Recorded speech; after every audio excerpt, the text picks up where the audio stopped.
What is the deal, beautiful people? It's your boy, Uncle Rizza. He's gonna get this work before I proceed. Hide behind this rock and get in my heavy artillery is what I will do. But yeah, Battlefront, man. Wow, this is one of those things where the superstitious among us dare not utter a word. We were waiting to see if they would fuck it up. You know, we got some footage of it before. And people were just in disbelief, like, nah, that's not the game. It don't look like that. It don't sound like that. And then we got some video from a couple of our favorite YouTubers, Level Cap and Jack Frags, and they were going ape ham at their super exclusive invite events. And yeah, they were raving. They were ranting and more so raving. And the game got on my radar. You know, this is definitely Star Wars season. The movie comes out in Christmas and then the game. So this is definitely Star Wars season without a doubt. But the thing that really would be hard to come home is to have this game just fall on a knee as one of those just straight, fuck you, Luke. Fuck you, Luke. You are not getting under this one. It just happened, the game just come out and fail and be one of those, yeah, it was a good try, but you know, movies to video games, blah, blah, blah, blah, blah. This is not the case here, man. This game is amazing. I don't even know where to start. I mean, there's so many strong points here. If you want to get into the graphics, it's beautiful. Right now, this is some 1080p footage coming straight off the Xbox, and the PC version. I played it for like half of one game. I got in, I killed 3 people, and I turned it off. I'm not about that life. It was too beautiful. It was too beautiful. I was running it on a 780 Ti, everything on Ultra, and god damn, it was just beautiful. I couldn't do that to my console. I didn't want to do that because all my friends are over on the Xbox, so I can't get caught up in that, man. They ain't gonna get me like that. But yeah, the graphics are amazing. If you look at this map right here, the rough terrain, it really has that feel of you're in an environment with very jaggy rocks, and it's right out of any Star Wars environment you've ever seen. And then of course, you know, you've got the other maps we've been seeing on the Walker Assault with the snow everywhere. The graphics are amazing. Look at the shadow of my dude right there. The blasters going past your face. The blasters, when they hit objects, you see them spark.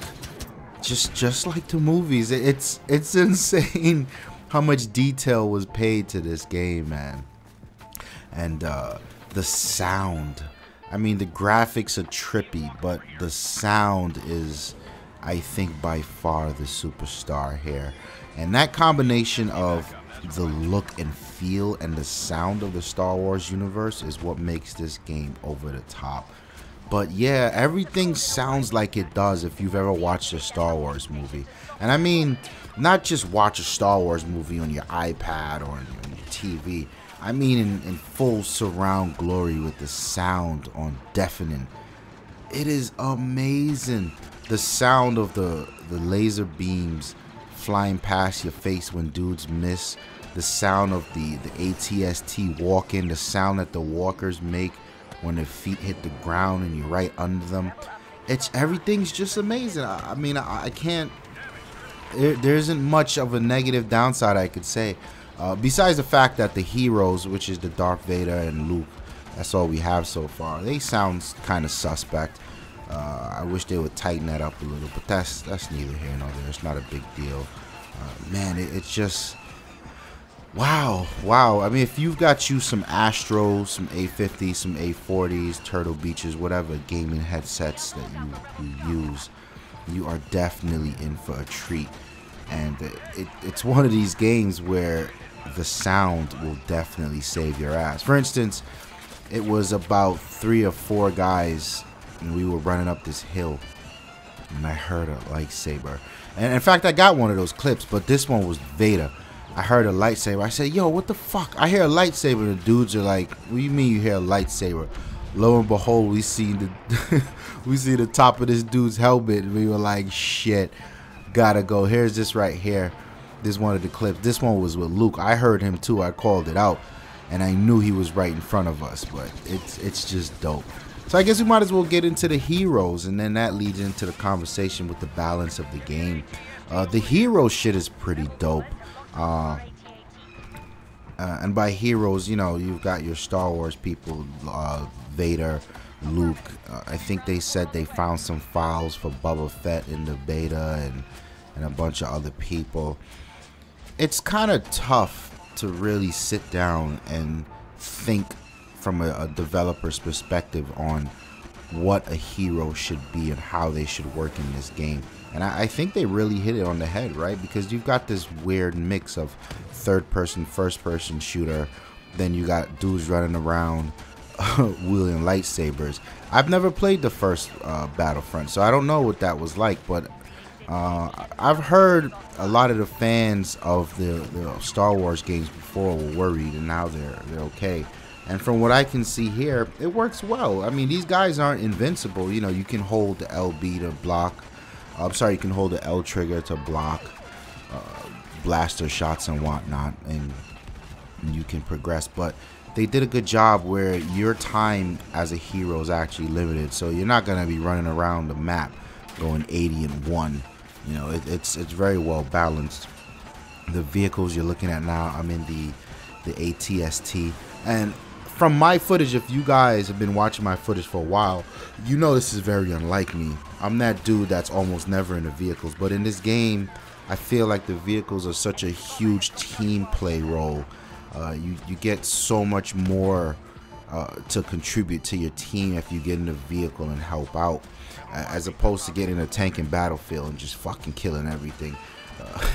The vehicles are a lot harder to use here. Like this ATST is it's very difficult to aim on a very small scale. So when someone's way the fuck away across the map, it's hard to pinpoint them.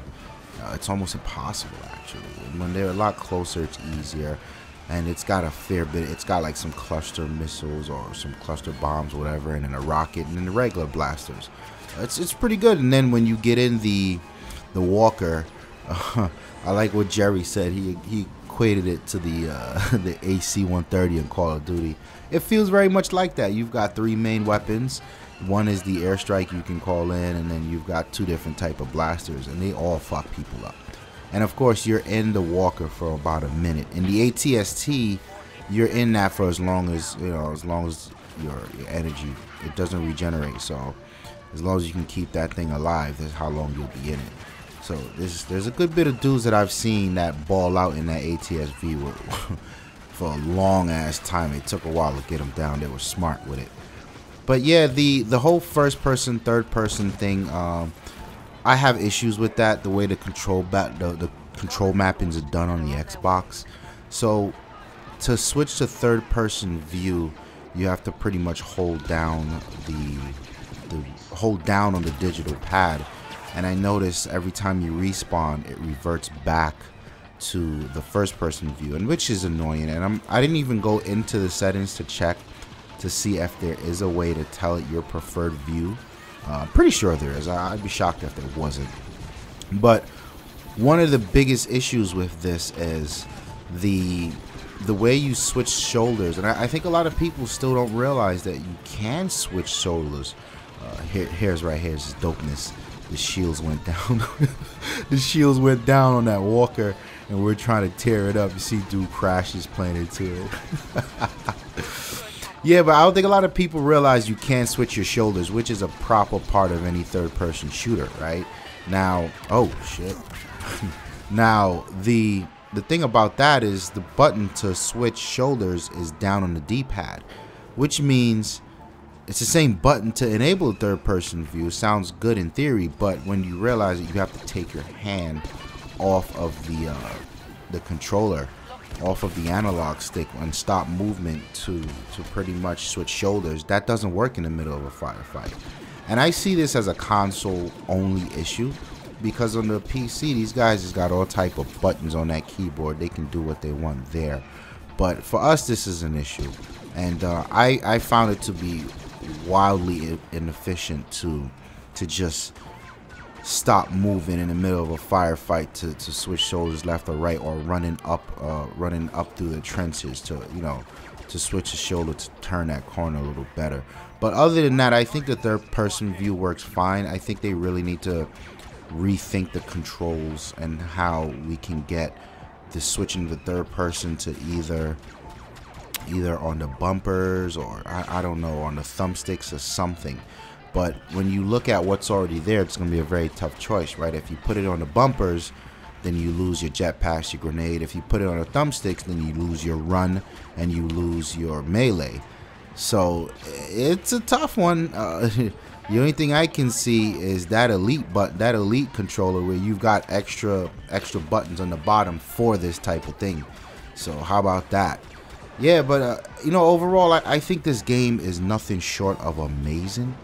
It did a good job of capturing the Star Wars universe. I mean, there's these parts where you run out of the hangars and then into the open, and there's a walker right there, and there's blasters going past your face, and there's TIE fighters and X-Wings hauling ass, and it's just like, it's everything you've ever wanted out of a Star Wars game. This is insane.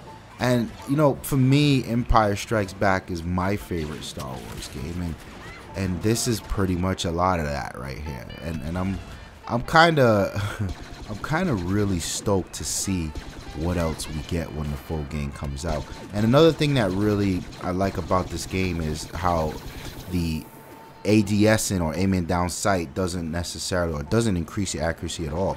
So you got to get used to just straight up hip firing, and that makes it a lot more fun to me. It takes a lot of the technical shit out of it and very little recoil on some of these weapons. So this type of gameplay I think is going to mesh very well with Halo when it comes out, and for me that's a plus. I'll be playing both of these games well into next year, as opposed to switching off to something like Rainbow where you've got to be hypersensitive to recoil and aiming down sights versus hip firing. So yeah, this game is fun. I mean, it's a ton of fun. Even if you suck at it, it's just fun to be in there and see the chaos with the especially with the walker mode. I can't recommend it enough. Guys, if you can, get the goddamn beta, play it. This is one of those games of our generations that you just can't miss. Reminds me of Bad Company all over again. It's a lot more than a Battlefield skinned as Star Wars. They made a lot of dope decisions here. But hit the comments, make sure you subscribe. We got tons of content coming. It's your boy Uncle Rizzo. Like the video if you liked it. I'm out of here. Peace.